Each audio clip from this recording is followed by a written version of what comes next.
Hello everyone! I decided to record this follow-up video because since I published the Cross Stitch tracker, the interest has been huge. I'm getting questions, requests and emails every 10 minutes and they are often the same questions. So instead of answering everyone individually, because I have no life now, I decided to record this video and show you the updated version of the tracker and everything you need to know about it. Please watch this video carefully. First and foremost, before you click the link to the spreadsheet, make sure you are logged into your Google account. If you are not, you will end up sending me an access request which isn't necessary. It wastes your time and I spend a lot of time replying to those requests. So please do this. Make sure you are logged into your Google account first and only then click the link to the tracker.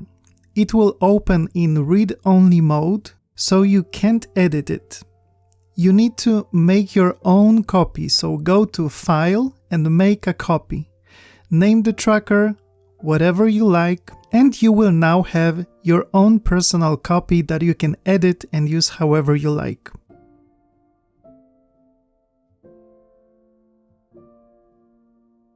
I've received lots of questions and feature requests, so instead of explaining how to do everything individually, I simply updated the tracker. Now let me show you what's new. There's actually nothing new in the Projects tab and the Gallery tab. In the Monthly tabs, you now have space for up to 100 projects. If you work on more than 100 projects in a single month, please calm down. However, if you are stubborn, you can still add more rows. Here is how. On the left side, right-click any row that you haven't entered any data yet. The best would be rows between number 8 and number 105. Then select Insert one row above or Insert one row below. You can also select multiple rows and insert several at once.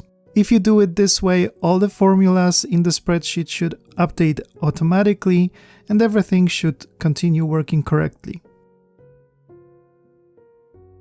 In the Year Summary tab, I added two new tables, Yearly Project Totals.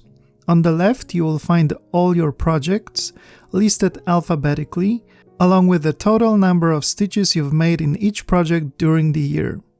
On the right, there is a yearly ranking, similar to the monthly rankings, except this one summarizes your entire year. Projects are ordered from the one you've stitched the most to the one you've stitched the least.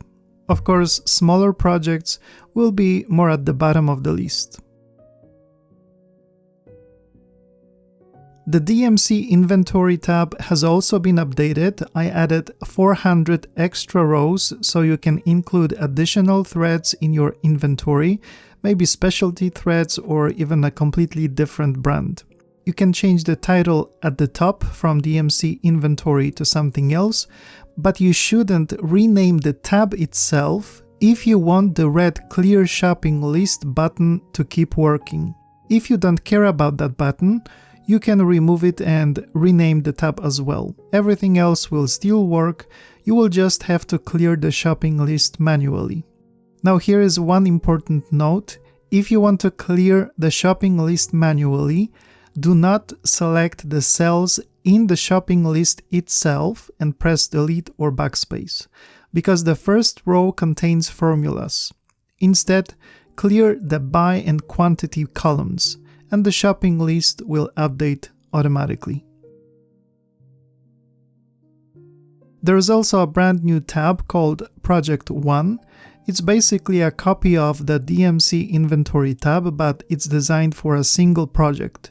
I noticed that some of you wanted to know whether you already have all the threads for a specific project, so this is where you can keep track of them.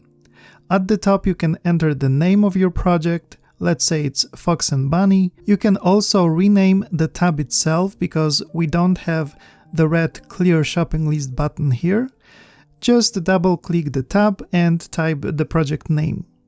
Now this inventory belongs only to that one specific project. You'll notice there is no red clear shopping list button here. That's because every time you rename the tab, you would also have to change the script that is implemented behind that button, so that will be very inconvenient. But clearing everything manually is very easy. Again, remember this: if you already have threads marked as buy and your shopping list has been generated, don't delete the cells in the shopping list itself. The first row contains formulas, and if you delete them, the shopping list won't work anymore. Instead, simply select cells in the buy and quantity columns and press delete or backspace. Now let's say you want to start another new project. You can clear this one if you already have what you need and use this tab for another project. Or you can duplicate it. Simply right-click the project tab, choose duplicate, and now you have another project inventory where you can keep track of the threads you need specifically for that new project.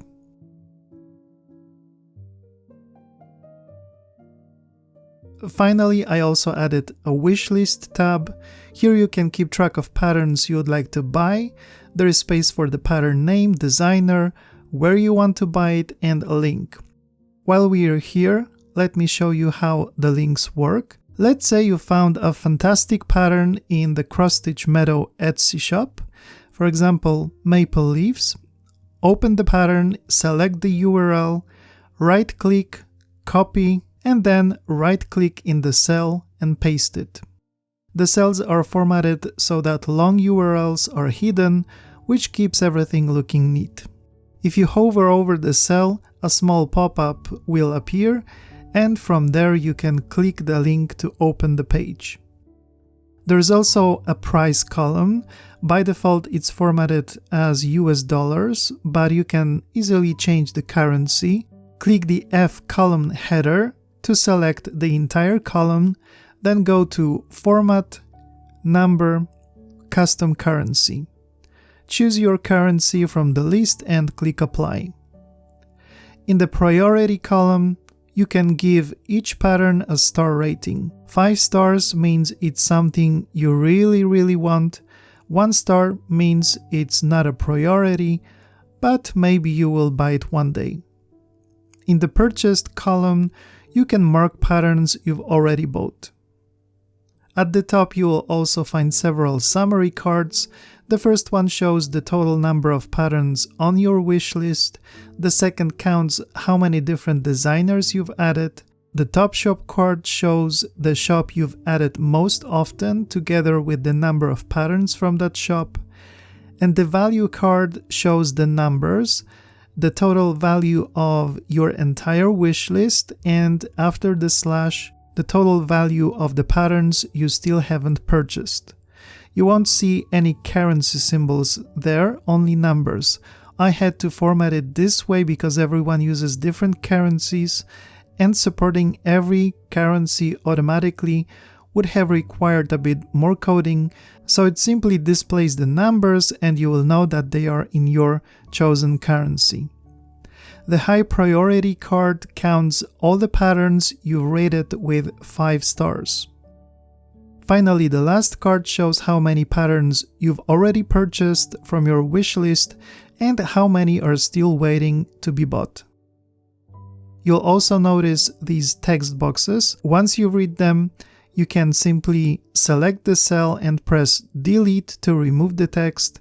The cells are merged, so if you would like, you can also click the Unmerge button to separate them again.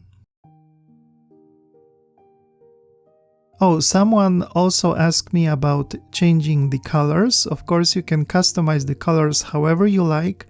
Just select the cells whose colors you want to change and use the toolbar at the top. Let's say you don't like green, in which case you are officially on my blacklist, and you would rather make the header red. Simply select those cells, then click the Fill Color button, the little paint bucket, and from there you can choose any color you like. You can change the text color the same way. Let's say these numbers are difficult to read for you, so you select the cells, click the text color button, the letter A, and choose black or any other color you prefer. You can also change the colors of the tables if you would like to experiment. Those options are all available in the toolbar, so I'm sorry, but I don't want it to be a Google Sheet course.